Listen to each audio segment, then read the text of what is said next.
And welcome everyone to another Canadian Gamer stream. This is RiffXR for the Quest 3. I'm here today with Nia Witch.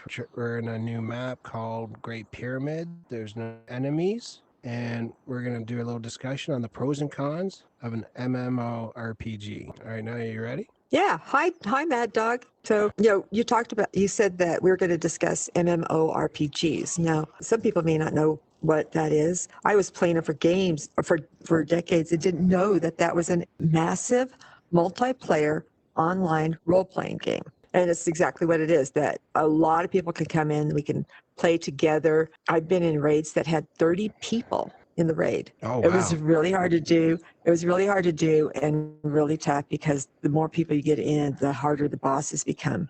So it's nice to do like a small team.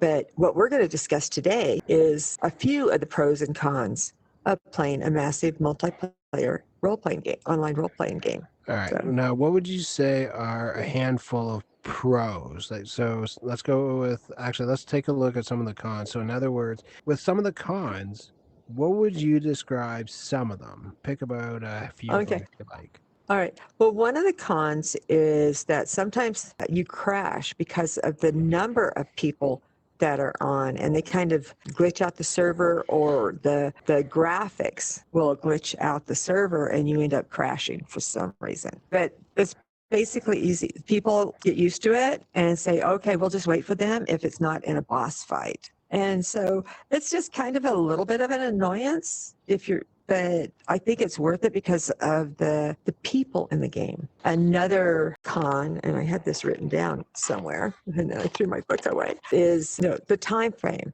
So sometimes you're gonna, like Mad Dog, you live in one time zone and I live in another time zone. So sometimes it can be a little bit hard to get to. We play with people that are all over the UK, world. US. Malta, Fish is from Malta. There's Australia, TR is from Australia. Okay, I was going to say there's other countries that are international. I know someone from New Mhm. Zealand, and Yeah. And you can so, meet a lot of people for sure. Just be oh, careful. definitely. Another con that I would is personal information. Anyone Hmm. listening, do not, and this is advisable from parents, don't give out your personal information, your address, none of that. You do that, it's just not in good taste if you want to be that. Yeah, yeah. And like Mad Dog is not your real name. Neo Yeah. Witch is not my real name. Yeah. And, but it kind of protects our anonymity, but it also gives us a freedom to actually be able to express ourselves in the way that we Yeah. want. And that's the thing. And it's also part of the role that we decide we want to be in VR. We get to express our individuality and our personalities in VR in a way that we can't do in the real world. Like right here, she's got two staffs on her back. She can go from just picking what she wants to use and use it. She wants to Uh-huh. change it. Uh-huh. The inventory allows her to do that. Yeah. Like right now, I have an ice staff on and a fire staff, but Yeah. I'm a master healer and I'm also a master archer. Nice. And in Riff XR, we get to decide if we want to be a tank with this being a striker, punching, or a swordsmith, or sharpshooter, an archer, a healer, and a fire mage. Yeah, so there's all these different things that we can do. We can be physical or we can be magic. Yep. It, And that's part of the fun of a role playing game, is because we get to explore, all these different aspects of ourselves. well, and it's not only that, it's everybody usually Ms. Master Sharpshooter first, get that as a beginner, and then after that, find out what you want to do. There are people like myself that'll eventually get rid of Master Sharpshooter Hmm. and Archer. Will I keep the weapons? Yeah. I'm just going to get rid of the Hmm. skill points, but I'm not going to do it all at once because then I can't face bosses. This is a skill point Hmm. system. This isn't a Hmm. traditional, like, let's say, go to Final Fantasy 1 or any Final Fantasy, it's level based. This one is not. Yeah. This is skill based. You have to, it's skill points are like dollars. You got to spend them the Well, way and you that's want. just this particular game. Other games or other MMORPGs are set up on different systems. Yes. And there's quite a few of them out there.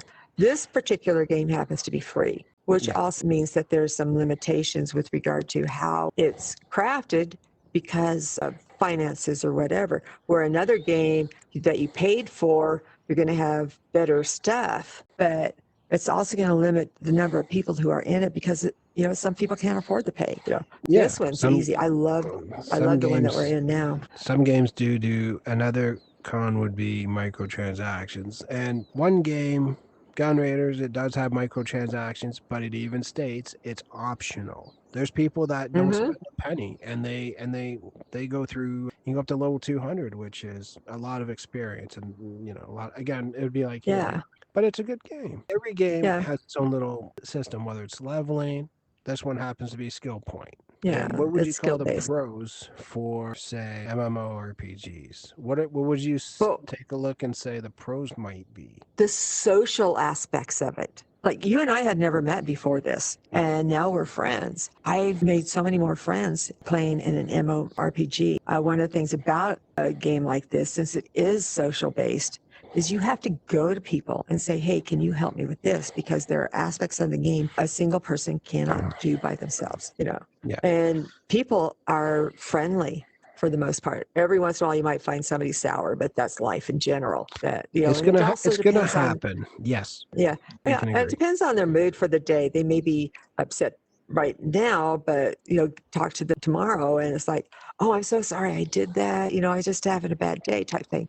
But you get to know a lot more people that are just on here to have fun and to relax And and not, to yeah, laugh. not only that, but myself and I got on many adventures together. So there's different maps. If anyone ever plays Rift XR, Garrison Glade, that's scarabs there are a little easier to kill. Same with the bony knights and the genies. I would stay away from unless you can have like a group of 4 to 6, then take them on. Yeah, They're just but yeah, well, they're like 1,500 to 3,000 points. I've gone after them and gotten both, anywhere in between. So it depends on how hard that particular genie is. I don't even know what their real name is. They're just those blue guys someone that told run me around and shoot they're things. actually genies. Oh, okay. Yeah, That I the didn't way know they that the look other it, but day. Yeah, someone was telling me about that they're called genies, yeah, but but they are good. uh-huh. Yeah. Also, in a role-playing game such as this, there's so much variety, and we have missions and we have avatars that we can win, work towards and earn, and clothing to earn, and different types of boss fights where you have to fight each individual boss differently, And and when they come out, we don't have quite as much instruction. This is how you kill this boss. So we have to, as a group, we have to figure it out. And yeah, that's, it takes a it's lot of brilliant. strategy. Let's try. It's basically like think about a coach of an NFL team.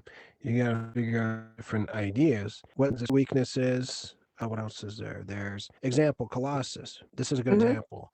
I found out from someone that he is partially immune, partially. So in other Hmm. words, to fire, he'll get damaged, but it won't now. I don't know what the percentage is, but he has Uh-huh. magic defense. This is what I found out. What that means, everyone, is that means you can still use magic on him.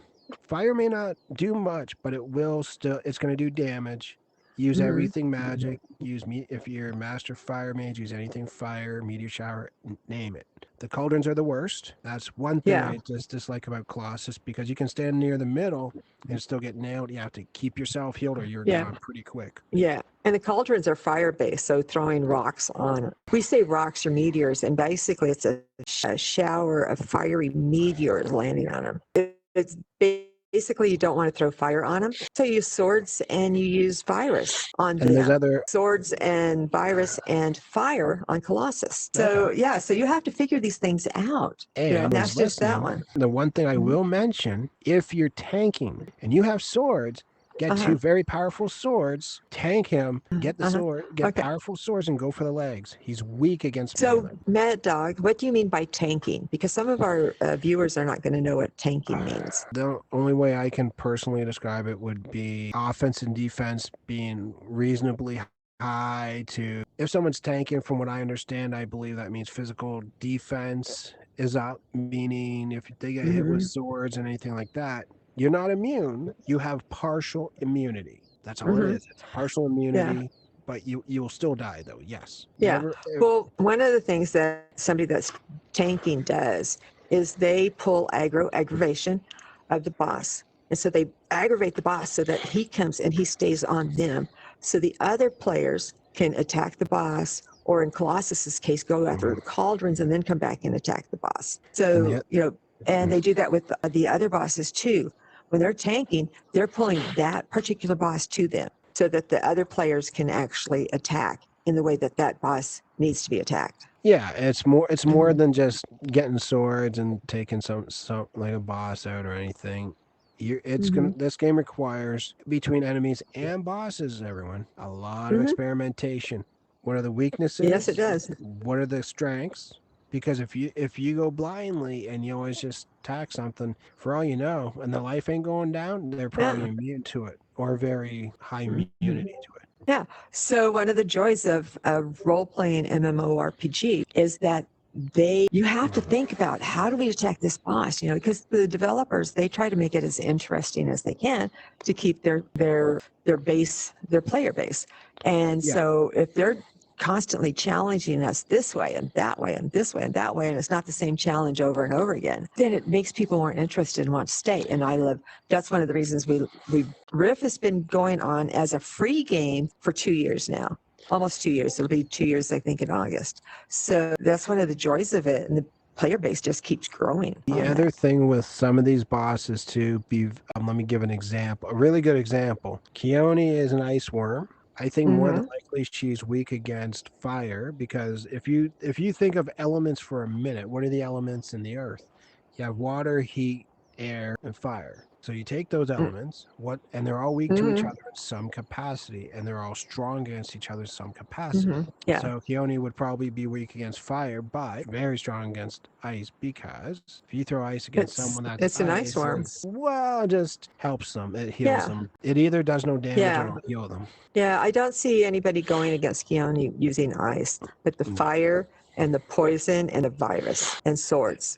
And it really takes a team to figure what are they weak against, like Drakfang, Seraphax, Broodmother. I don't know any weaknesses for her, to be honest, as of now. I don't know any weaknesses against her because I haven't stayed alive in a raid long enough to determine what she's weak against, what she's strong against. So it takes an army to figure out how many times they notice this works better, that doesn't work better. It's going to take a lot. So, yeah. And you just came across one of the pros is learning to work together, cooperation. That it's tough to do sometimes because we all want to show everybody else, this is how it's done. But at some point, like I came up with an idea about, hey, maybe 30 people. This was just an idea. It was a theory. 30 people going against Broodmother, meaning on 15 on one side, 15 on the other, 3 in between each pillar. On each side, she's not going to hit everybody, but if the thought process is wrong, let's say she does, then what? Yeah. Well, and the bosses, the more people you get in, the harder they become. If you go, so let's say tier 1 is your baseline, which is default. Well, and I've never done one that had 20 to 30 people in with Broodmother. I think I've seen she's tier 2. She's one of the tier 2, but that's it. But she's one of the newer bosses, and so we're still learning about her and about Seraphax. Those two, they keep adjusting little things on them. Seraphax is still the hardest one, I think, right now, because we're starting to learn what Broodmother needs. Yeah, the other thing I've heard, this is a common piece of feedback would be, why are some of the bosses hard? You just can't kill them, and then people aren't going to go near them. They're not going to go near it. And then you're going to have people asking, well, why aren't you going against, say, Broodmother or Seraphax? Seraphax will just kill you. Compared to before, he stood still. Now he chases you around the map. They made different changes to him. Yeah, it just depends. Well, and when he was standing still, they were able to tank him. Now it's harder to tank Seraphax, and that's why they'll be able to call him to him, but then he'll take off running it, and so then they have to try to fight it a lot. So, but it promotes teamwork, exploration, and experimentation. Yes. A lot of experimenting for bosses and enemies. There's a lot of enemies, so never assume fireworks on, let's say, the abominations in Ironhelm Rift. Really, it works. Fireworks on all the enemies in Ironhelm Rift. You try and take out the spiders. If you go through the green portal when you walk up the stairs, there's 4 or 5 rounds of spiders. There's not one I found out the hard way. Even with meteor shower, Oh, you're gonna take that's about in 5, 10 Mage. minutes. No. This is over in Iron Helm. Remember that little spot where you got to get spider fangs? Remember all those little guys, and they're outside like Drakfang and all that. Oh, The little square. inside the green portal. Oh, I'm Yeah. sorry. I was thinking it, but No. yeah, I was Yeah, thinking no. someplace else. Yeah, Different spiders. Yeah, so there's 2 spots of spiders. One in Iron Helm, go in the green one. There's about 4 or 5 of them. I mean, good to farm if you're looking to get Yeah. some experience. I don't know how much there is. Go to Mage if you're trying to get your combustion up. Let them swarm you, but keep yourself healed and use combustion. Okay, to come so to go back onto the topic of MMORPGs, because we love Riff, we keep going sidetrack. Yeah. So, what do you think is a pro on MMORPGs?